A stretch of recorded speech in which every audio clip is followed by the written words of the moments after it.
హల్లెలూయా. ఇక్కడ యోబు చెప్తున్న మాటలు ఏందో తెలుసా?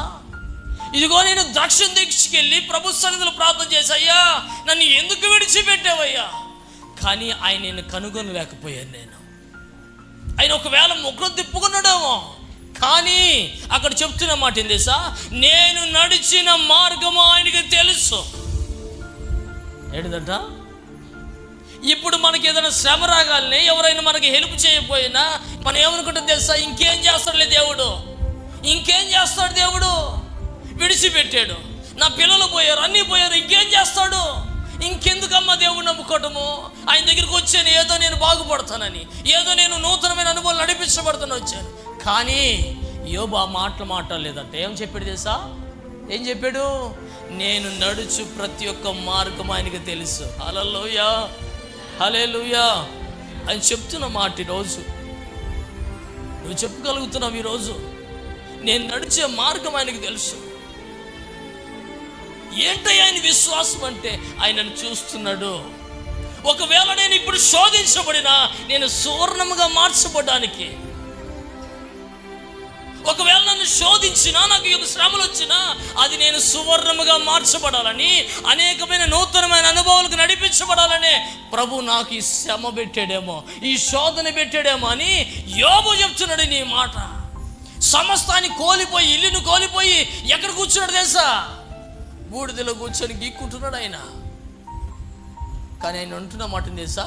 నేను చేసిన నా నడక ప్రతి ఒక్కటి ప్రభుకు తెలుసు. ఒకవేళ ఈ శోధనలకు నన్ను నడిపించిన నేను సువర్ణంగా మార్చబడాలని. హల్లెలూయా.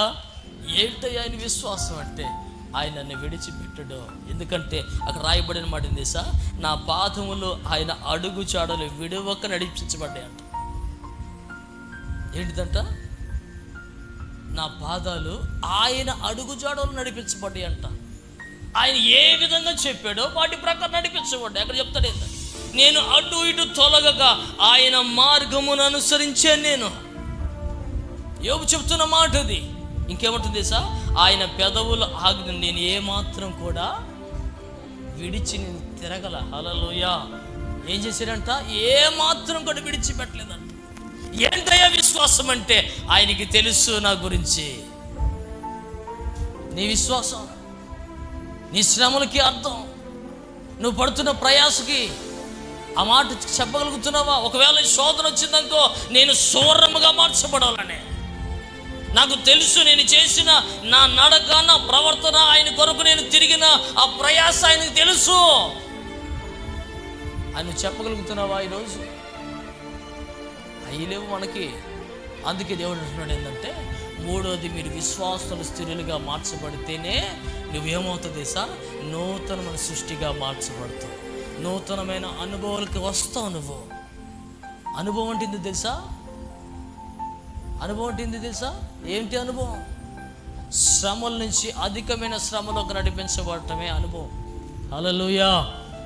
ఇప్పుడు ఒక శ్రమ వచ్చిందని నాకు వినండి, ఒక శ్రమ వచ్చింది నాకు.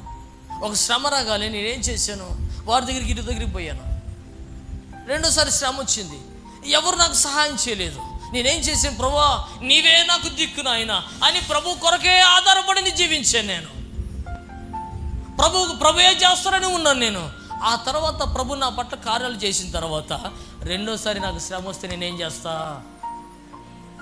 అమ్మ చెప్పండి, ఏం చేస్తాను నేను? వాళ్ళ దగ్గరికి పోతానా? లోక సంబంధం వారు వెతుకుతానా? నాకు మొదటిగా చేశాడు ఆయన, మళ్ళీ చేస్తాడు. హల్లెలూయా. అదండి విశ్వాస జీవితం అంటే.